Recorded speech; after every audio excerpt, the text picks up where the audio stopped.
salaamaaleykum waa Sam Notaire maa ngi leen di nuyu yéen ñëpp man la madame Ba Fatou Sarr nekk coordonnatrice communale jigéenu Pastef fii ci Sam Notaire.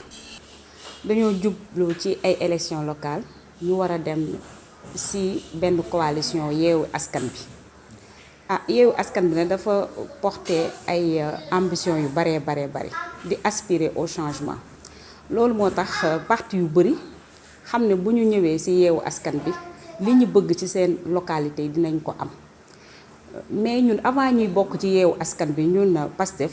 dañu fekkoon ñu nekk benn parti politique boo xamante ni on était très bien structuré parti politique boo xamante ni day prôner la politique autrement parti politique boo xamante ni dafa bëgg a dekkalaat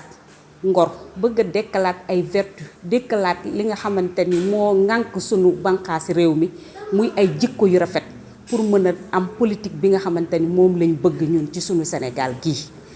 léegi nag loolu bu fekkee ñu dañ koy incarner dafa am lenn lu bari loo xamante ni duñ ko mën a noppiwaale certes Aminata Kanté si ñun la bokk dafa ñëw ci coalition bi mais am na foo xamante ni dafa jaar ci Benno Bokk Yaakaar avant muy ñëw di nekk maire te ñun dañ fi bëgg a jële lépp loo xamante ni dafa laale ak ñooñu noonu commencé ko nag ci sunu localité yi pour mën a jëm en 2022 te Aminata Kanté boo xoolee bilan am dafa xaw a mitigé trop te ñun certes ñoo ngi ci biir coalition bi mais on ne veut pas être comptable de son bilan loolu moo tax ñuy alerter di yëglu di wax ne dëgg la de jigéen la mais nañ def ndànk. Aminata Kanté nee na dafay basé wu ci 9 domaines de compétence yi pour joxe un bilan nee na ci 9 domaines de compétence yi la basé wu pour mën a jënd corbillard nee na ci 9 domaines de compétence yi la basé wu pour mën a jënd ay climatiseur pour morgue yi nee na ci 9 domaines de compétence yi ci la basé wu di jënd ay nag di ko distribuer nee na tam xarit ma yaakaar ne moom kon xamul lan mooy 9 domaines de compétence wala xamul lan mooy gouvernance locale. léegi nag sur ce dañu bëggoon ñu xam ñëpp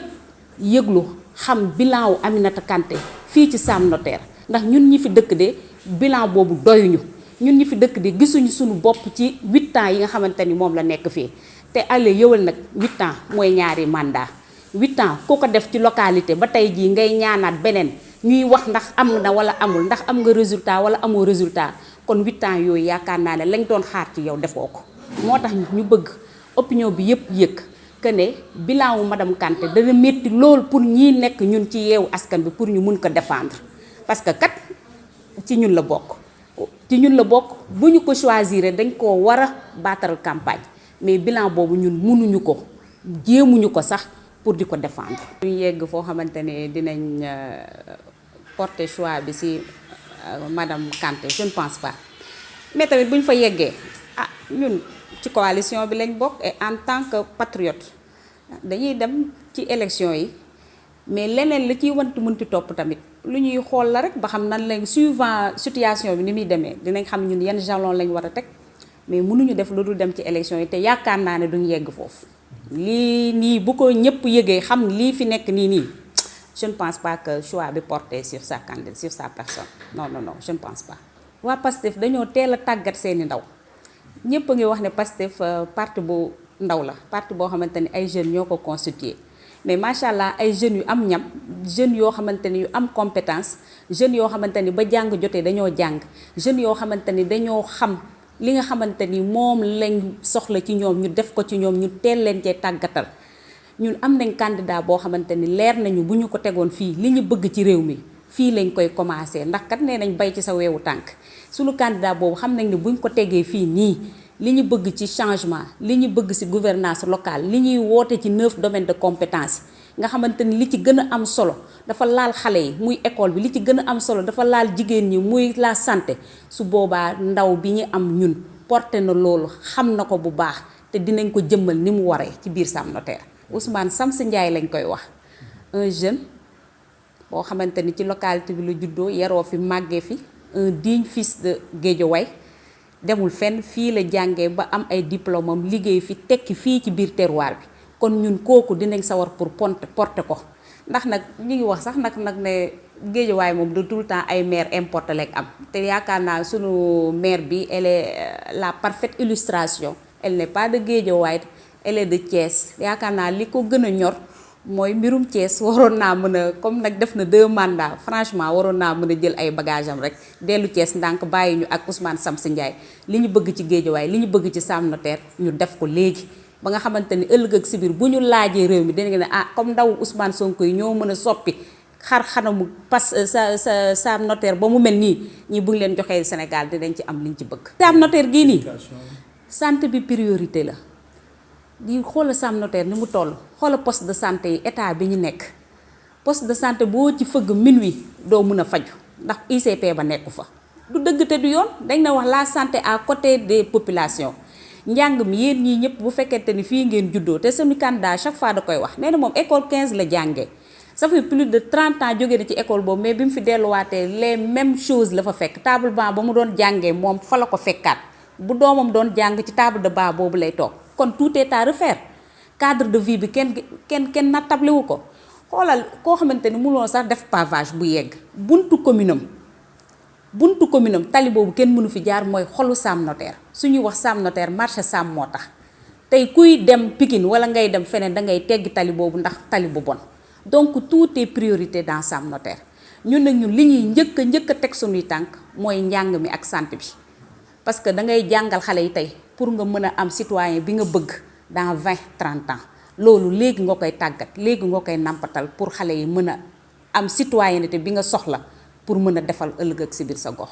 ñun santé bi ak cadre de vie ak école bi loolu si suñuy priorité la bokk. candidature madame Kane du jàll non du jàll non bu ñu yëgee lii du jàll xam nañ ne dañ ko yëgul rek moo tax ñuy alerter pour nit ñi yëg ko du dara ñun ci ñun la bokk. moom laay wax tout le temps ñun on veut des gens yoo xamante ni ils sont épris de justice yow nag épinglé na la jéem a la indi ay tontu ci loolu jéem a la setal sa der jéem a la wane yow li nga def. mais nga koy nëppal donc loolu mooy wane ne yow li ñi lay jiiñ boo ca laalewul tamit sa loxo nga ca te yaakaar naa ne nag du waxantu daal lu mu wax rek am na fu mu ko teg loolu waroon na ci ay gindi yu leer pour commune Sam Notaire bi. beneen bi mooy tout le temps mi ngi prôné ne moom dafa am benn rang bu favorable ci mbirum performance mais li kayiti wane c'est diamétralement opposé ak moom li mu wax notre commune est classée 267e ci résultats yi nga xamante ni moom lañ doon wane ci mbirum performance des collectivités locales donc loolu ak li ko nag épinglé loolu rek ñaar yooyu rek doy na pour ñu mën a xam ne kii elle ne fera pas l'affaire fii au niveau de Sam Notaire que ñu porter suñu choix ci jeunes yi porter suñu choix ci nga xamante ni ñooy incarner xam-xam porter suñu choix ci ñi nga xamante ni ñooy incarner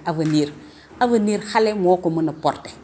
politique bi ñu bëgg ci Sam Notaire nga xamante ni changement radical lay doon jeunes yi ñoo ko mën a porter. si gis nañ ko nii mooy une gestion nébuleuse boo xamante ni kenn mooy nekk foofu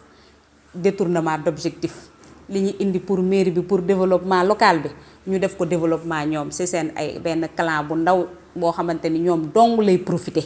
loolu moo waral lii nii yëpp mais kaay dénk ma jarul xeex jarul xuloo jarul ku nekk di wane man la boo xamante ni kenn indeegu fi loo xamante ni lu palpable la lu nit ñi mën a teg seen bët loo xamante ni nit ñi ci boppam population bi en tant que tel gis na ci seen bopp donc li ñuy xëccoo nii pour seen intérêt mais du intérêt population bi. ñun amuñu lu ñuy dig population bi parce que booy diggee dafay fekk ne da ngay laaj nguur suprême mais fii nii luñ la dénk la luñ la transféré la ne la 9 domaines de compétence yi lii ak lii c'est une politique qui a été définie par le gouvernement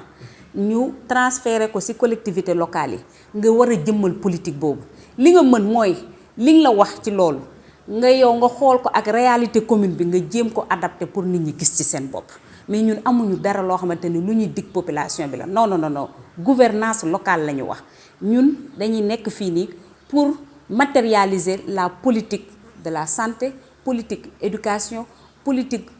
cadre de vie hygiène yépp loo xamante ni day soxal développement local bi mais amuñu lu ñuy wax ne bu ñu faloo dinañ def lii dinañ def laa dinañ def lii non lu ñuy matérialiser la rek ci une gouvernance locale